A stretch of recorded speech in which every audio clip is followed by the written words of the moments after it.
Well guys, here we are. We're going raw with the sound today because we're trying to get the background noise, not the road, the cicadas. And that has a little bit of thread from our story, which is about the Tithonus Land Rover, which is basically the UK MOD, the British Army, which came up with this life extension program. And why did they call it Tithonus? Well, that is a very specific British humor thing, because that comes from Greek mythology. And if you have learned Greek, you might know this one. If you haven't, like me, I found out it was quite a cool little story, because Tithonus was the son of the king of Troy back in the day. And there was this there were a lot of gods around that time, goddess of the dawn called Eos. And Eos was quite enamored by Tithonus, so much so that she realized, look, he's mortal. I'm going to go to my friend Zeus, and I'm going to ask Zeus, please, can you give Tithonus eternal life so he can be with me forever? And Zeus said, sure, I can do that. And what do you know? There it is. The trouble is, Eos forgot to ask Zeus to give him eternal youth as well. So now he's living forever, but he's aging as he goes along. And it's quite a sad story, because you will never die, but you'll get older and older. To the point that she locked him away in some cave or in a cell, in effect, because he was going a bit mental, weird little thoughts going through his head, and this high-pitched voice, because he was basically out of his mind, that has something to do with cicadas. Also with the cicada, with this story, if you ask Homer, he might be able to explain it better. The goddess of the dawn, Eos, would leave their bed in the morning to come and give us the dawn, give us the day, the light of the day. And that's when the cicadas kick off in the morning, when it's really rather quiet. If you know, it's sunrise at dawn. If the cicadas are going, it's super loud, because nothing else is making any noise at that point. Then you know you're in for a rough day, because the cicadas only start doing this when the temperature goes above 25 or 28 degrees Celsius. So you know you're going to have a scorcher of a day, which it was today as well. It was in the 30s easily. So anyway, back to the UK MOD. They had a little bit of a logistics problem. They bought a whole lot of Defenders back in the 80s, 85, 87. 110s, 2.5 NAs, and they used them for a long time. The idea was to keep them in service for about 20 years. So if we move forward 20 years, it's about 2006, 2007, as the helicopter goes in the background. And the UK was involved in this thing called the Iraq War and Afghanistan, both of them, and they needed a lot of logistics capability there. So anyway, as the helicopters go in the background, those are actually military helicopters down here in Southern France. So it's kind of in the theme of things. Around the mid-90s, the MOD basically approached Land Rover and said, look, we've got these 110s already. We want a new batch, but they need to be improved, strengthened, better chassis, better axles, roll cage integrated, all of that, so the protection is there and the safety. And Land Rover produced them. After a bit of back and forth, MOD said no, not good enough. Land Rover came back with a new version, and eventually we had the Wolf. And the MOD ordered 8,000 Wolves, and they were turned into a number of things, like the Wimics, like the Pulsars, like the Snatchers.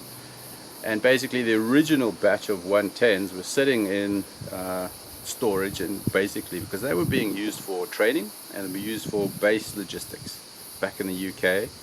And then when Iraq and Afghanistan kicked off, all the Land Rovers went down there, all the Wolves basically, as many as they could spare. And the army was sitting with a bit of a shortfall in their movements, logistics mobility. So they thought, okay, what we can do, instead of getting a brand new vehicle, because that's going to cost a lot of money, and by now NATO was involved, they had to go through a rigorous procurement and testing program, which would cost years, and it would cost a lot of money as well. So they looked around at what they had already, and there was a number of these old Land Rovers sitting there. Basically, they were very worn out by this stage. They were 20 years old now. They've been run hard. Obviously, with training, you got a lot of accidents and things. So now the MOD thought, what can we do to just extend the life of these vehicles we have already? The Wolves are going to the theatre, front line. These vehicles are here. Maybe we can upgrade them. And that's where the Tithonus program came online, because basically the MOD said, the Ministry of Supply, we're going to take these vehicles and upgrade them to Wolf spec, but we're going to do it in the cheapest way possible. And that's a recurring theme in the story, as we all know. And what that meant, taking the original vehicles, which were basically 2.5 NAs, a couple of 300 TDIs thrown in there in the mix, we're going to go through them and see which ones are viable enough to do an upgrade life extension program. And by the way, our budget is £10 million. So the British Army went back to their inventory and they found 3,700 110s which were good enough to do this with. The others were really battered and worn out completely. So they said, we can do 3,700. The MOD says he has £10 million. Off the army went to their workshops and they started upgrading these 110s. They had to be inspected thoroughly, checked for rust in the chassis, checked for worn out gearboxes, engines. The whole thing had to basically have a good working over, but they didn't have much of a budget for this. They had about £2,000 to £3,000 per vehicle. That was the budget. You can't really do that much with that, can you? What they wanted to do was put in a roll cage, just like the Wolf, so that basically your safety is a lot higher, it's increased. If you've ever seen a Landy that has rolled, it is not a pretty sight. The whole roof will just get torn off. The whole thing basically gets crushed because from the chassis upwards there's not much strength in the whole thing. It's aluminium after all. So roll cage in there, we're going to improve our seating, high back seating for whiplash, all of that stuff, also good. We're going to put some sound deadening in there so that guys can keep their sanity while they're doing their job. We're going to have a look through the chassis, do some welding and improvements if needed, go over the engine, see if it needs a bit of a work over after 20 years, and basically give it a fresh coat of paint. That was the idea. Also, possibly on the wing tops, put some checker plate or something that will make it more worthy to carry on a longer life. And off they went, and straight away they saw a problem. A third of these vehicles were already beyond being economically salvageable, which basically meant they needed far too much work done on them for their budget. So now instead of 3,700, we've got 1,200 vehicles, 1,200 Tithonus vehicles, which were basically given a once-over, basically to try and extend their life by another 10 years, which was the plan. So that would free up the Wolves to go to the front line, and the Tithonus would take over the back end, basically running up and down in England, doing the training exercises, all of that stuff. So basically the MOD sat there and thought, $10 million, I'm going to get 3,000 to 4,000 Land Rovers out of this. That sounds like a very good deal. Except at the end of the thing, after about 3 years, they had 1,200 Tithonus. The 10 million was gone.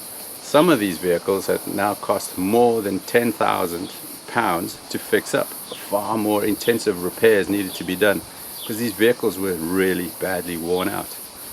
On top of this, by now the frontline engagement had totally disappeared in effect, and the MOD said what we're going to do is we're going to put them in storage. So basically they weren't even needed because the Wolves were coming back from the front line. They were being used for the daily thing. Tithonus basically upgraded, liquor paint, engine's been gone through, chassis been welded where necessary. It's got a roll cage now, sound deadening, we've got new seats as well. Everything's a lot more capable and comfortable and safe for our soldiers. Now these vehicles came out of the workshops and were put straight into storage. In effect, most of them were.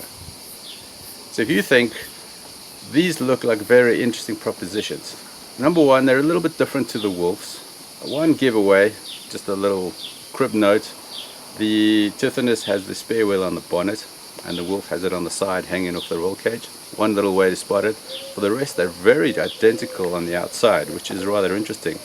But basically, because they were called Tithonus, the underneath was really old and it just looked like a brand new vehicle on top. That's basically where the parallel came in. A lot of them were left-hand drive because the original vehicles ended up in a NATO theater in Europe. Germany for one thing, going up and down the borders there, all the training in Germany as well. So they were left-hand drive, pulled back and then refurbished. And you might be thinking, which one is actually the better bet, the Wolf or the Tithonus? And I suppose the Wolf was more engineered for this kind of heavy-duty life cycle than the original 110 was. Basically, that's what the UK MOD came up with after a decade of use. They went to Land Rover and said, these parts need upgraded, and that's what the Wolf got. Also got the TDI, which if you find one on the surplus market is what most people do with their Tithonus. They pull out the NA because it's very asthmatic, almost borderline dangerous because it's so slow, and they put a TDI in there. And the rest of the vehicle basically is probably one of the best examples, because the Wolf might have been better engineered from the start, but it was run hard in theatre in places like Afghanistan, while the Tithonus, softer underbelly, like a sheep in wolf's clothing in effect. However, they were upgraded, given a new lease of life in effect, and then basically left unused. A lot of them were FFRs as well, which is rather good because they weren't abused as hard during training or daily logistics up and down. Basically an FFR sat in the corner, engine running, and it ran the radio. Basically that's it. So if you find one, it's probably quite a good bet.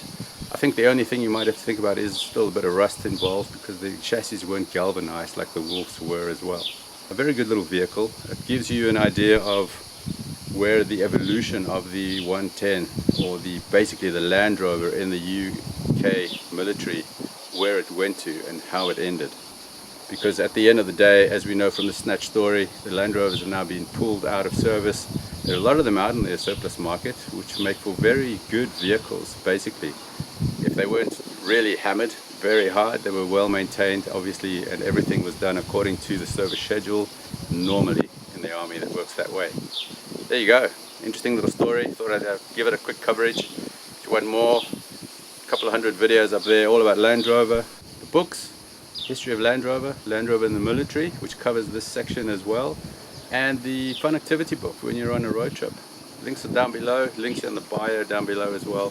Thanks for watching this one, guys. Catch you on the next one, and keep riding.